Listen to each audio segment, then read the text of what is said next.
sapete,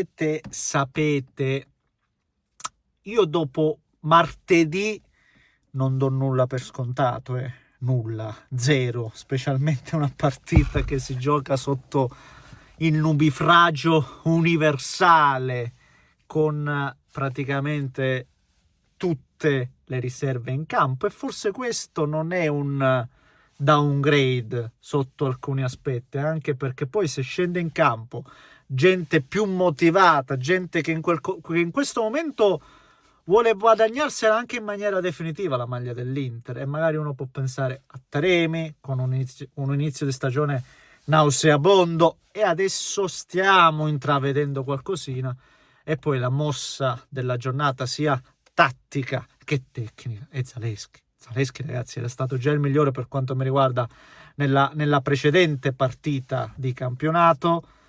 Oggi si riconferma tale, con delle giocate veramente importanti. E parliamo, e dobbiamo farlo anche velocemente, perché sono qui, come al solito, dalla famiglia Sciascia, no? A Rossano.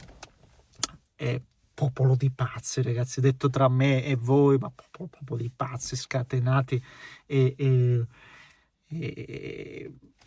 due robette. Pollicione per per il nostro amico algoritmo. Iscrivetevi se volete seguire i prossimi contenuti. A proposito, ecco, dei contenuti, abbiamo in canna la doppia live reaction questa volta, perché comunque, no, seguiamo prima l'Inter, adesso vado a seguire il Napoli e vediamo un pochettino che ne esce fuori.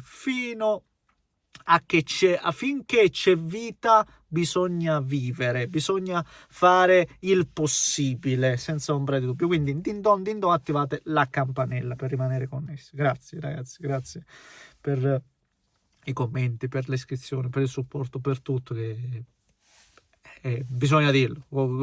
Continuate in qualche modo a spalleggiare il canale, non è affatto così, non è qualcosa di poco per quanto mi riguarda. Allora,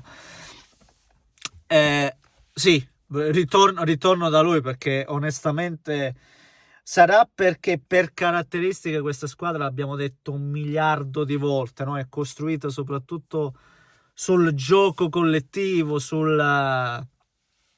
fraseggi in mezzo al campo, il palleggio, il cambio gioco o le ripartenze, ma di certo non sull'1 contro 1, salti l'uomo e crei superiorità numerica. L'abbiamo detto tante volte, non è così che l'Inter cerca di avere la meglio sugli avversari. Allora vedi un giocatore come Zalewski, no, che ti arriva a sta palla, e lui con un controllo orientale, perché il gol viene con un tiro bellissimo, no? Un bellissimo gesto tecnico, ma il gol lo fa nello stop, nel controllo orientato, e praticamente salta l'avversario, no? Spostandosela col tacco. E vedi ste robe qua e dici, che finalmente, che bello, onestamente. E sto ragazzo, il riscatto mi sembra che sia fissato dai 5 ai 7 milioni. Sì, sono andato a rivederla alla Gazzetta, perché adesso mi interessa. Cioè, no, che adesso cioè, lo stiamo vedendo.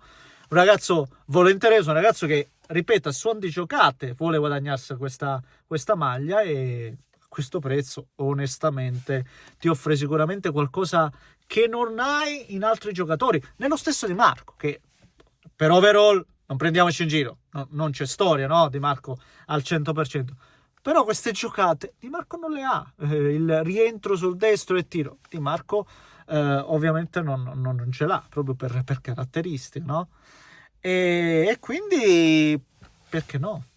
Ma poi ha messo una palla filtrante che ha bucato in due la difesa.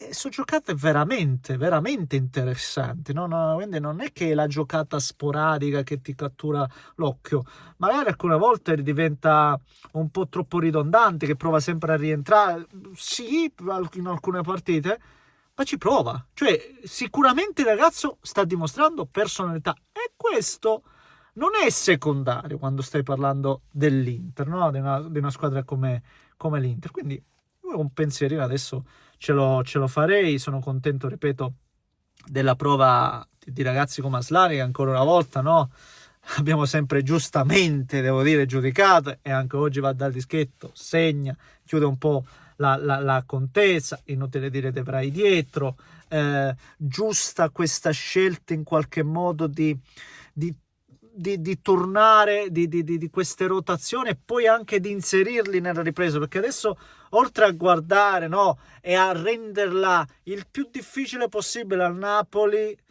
tu devi anche gestirti, non prendiamoci in giro, perché poi per forza di cose adesso la partita è quella del 31, onestamente, però ci devi arrivare al meglio possibile, non sbragando, anzi insidiando anche tutte le partite che poi ci sono da qui a quella data. E oggi sicuramente bene. L'altro giocatore che avevo citato e che voglio continuare a citare, Taremi, che magari il primo tempo non benino, ma poi si guadagna un rigore incredibile, prima ancora la rovesciata, anche lui delle giocate, la sponda di testa per Correa nell'aria, niente male. L'Inter ha creato tanto, secondo me, anche concesso, questo bisogna dirlo, ha concesso a un Toro che sicuramente, almeno per quello che abbiamo visto, un gol forse l'avrebbe meritato, ma da citare a questo punto anche Martinez. Cioè Martinez è stato un investimento sui 10, 12, 3, non mi ricordo, forse quasi 15, lo devo andare a vedere. È stato un investimento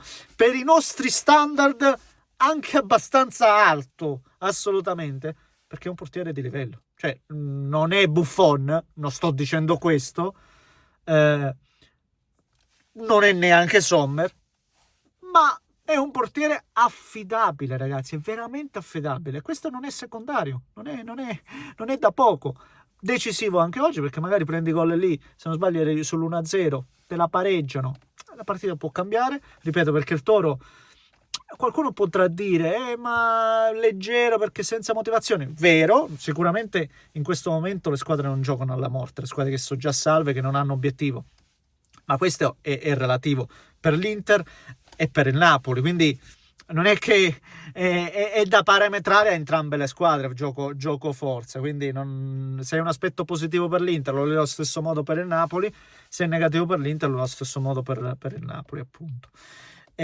Però il Toro qualche grattacapo sicuramente l'ha creato, un tiro, mi ricordo, deviato che va fuori di un nulla, come ho detto la parata di Martinez, che c'è stato più nel finale il gol annullato, che lì dipende dall'arbitro, perché qualche altro arbitro te lo può anche soprassedere, onestamente.